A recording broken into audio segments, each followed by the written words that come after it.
tremendo. Assim, quem vivenciou esses tipos de experiência sabe que acontece de fato, né? Biblicamente tu tem embasamento para muita coisa e quem vivenciou essas experiências sabe que só quem vivenciou sabe exatamente o que é isso. Agora, e a pastora Paloma? Como é que aconteceu tudo isso? Fala um pouco dela, da família, das filhas. Ela vai gostar dessa parte. Apresenta a sua família pra gente aí. Vamos lá. A pastora Paola, como eu falei no início, nós congregávamos em uma igreja na nossa adolescência. Após isso, não tivemos mais contato.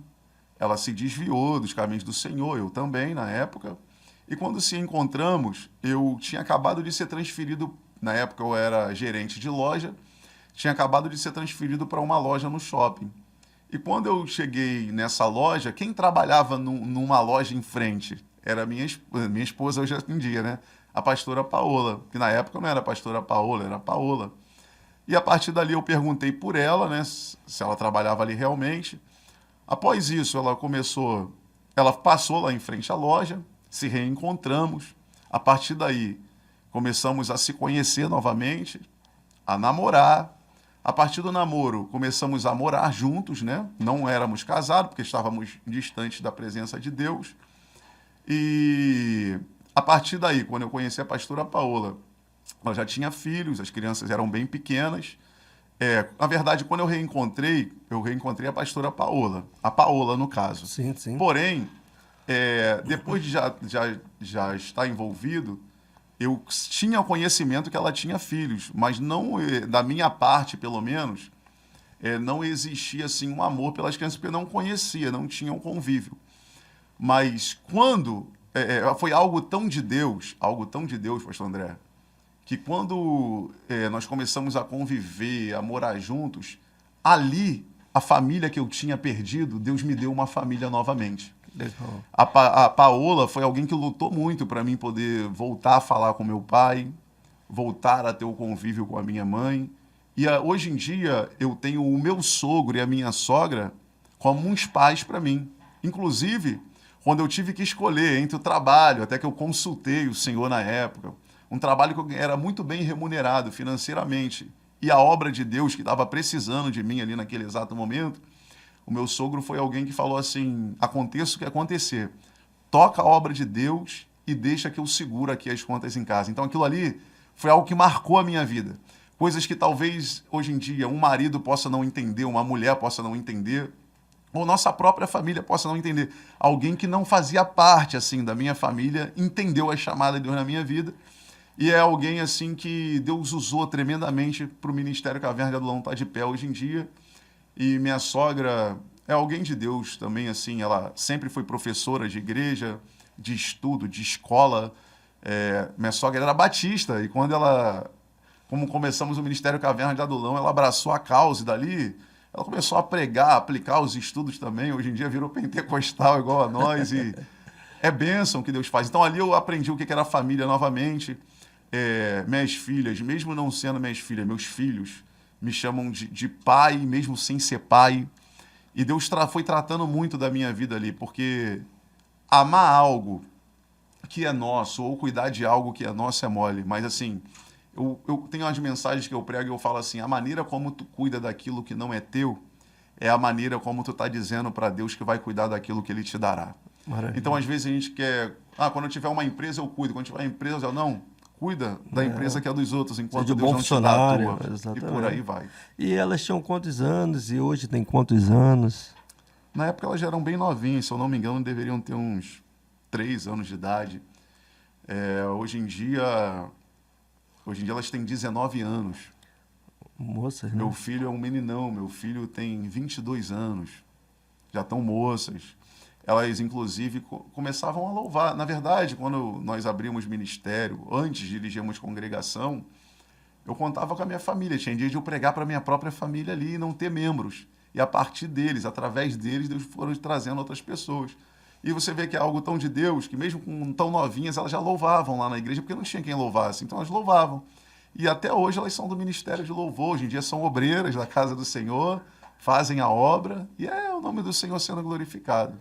E a pastora Paola também a gente tem acompanhado o crescimento também na vida dela, ministerialmente, né?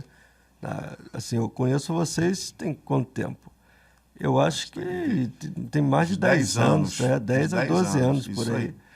E o crescimento também na vida dela, no ministério dela, né? Isso é importante, né? Eu costumo dizer, pastor, que eu conto história e a Paola prega. Porque, assim, no início, ela conhecia mais Bíblia do que eu. Mais as histórias bíblicas do que eu. E, assim, até mesmo para pregar, eu consultava muito a ela e tinha coisas que eu talvez aplicaria errado. E ela antes ali falava, não, isso aqui não é dessa maneira, é desse jeito. Que legal. E é isso, o nome do Senhor sendo glorificado a cada dia. Hoje em dia, assim, por mais...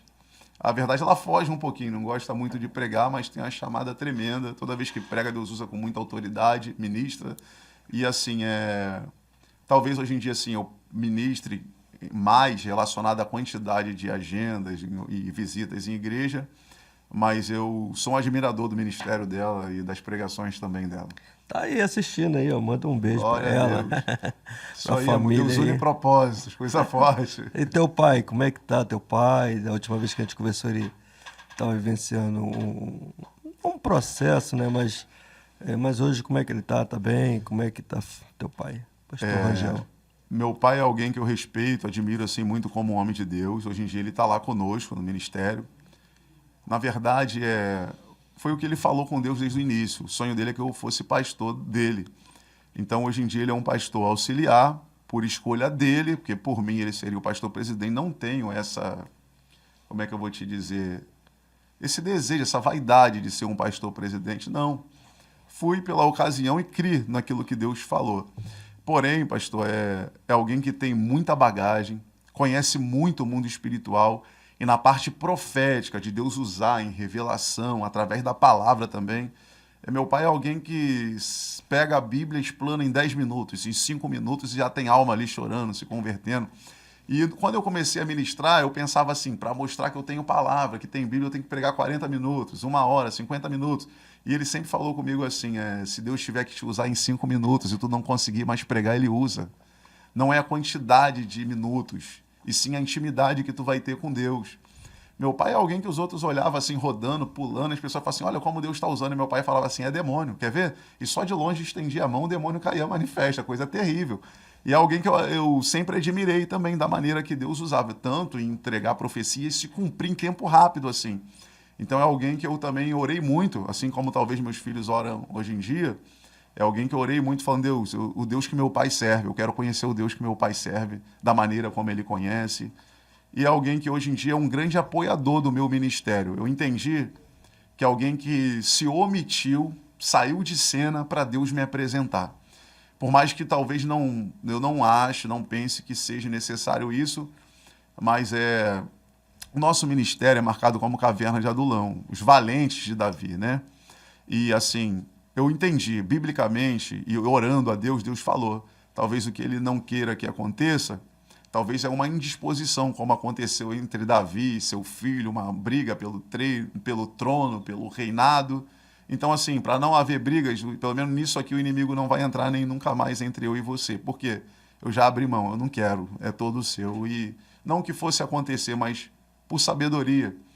E hoje em dia eu entendo isso, respeito isso, mas é alguém que, assim, até sentado me ensina, nos bastidores me ensina.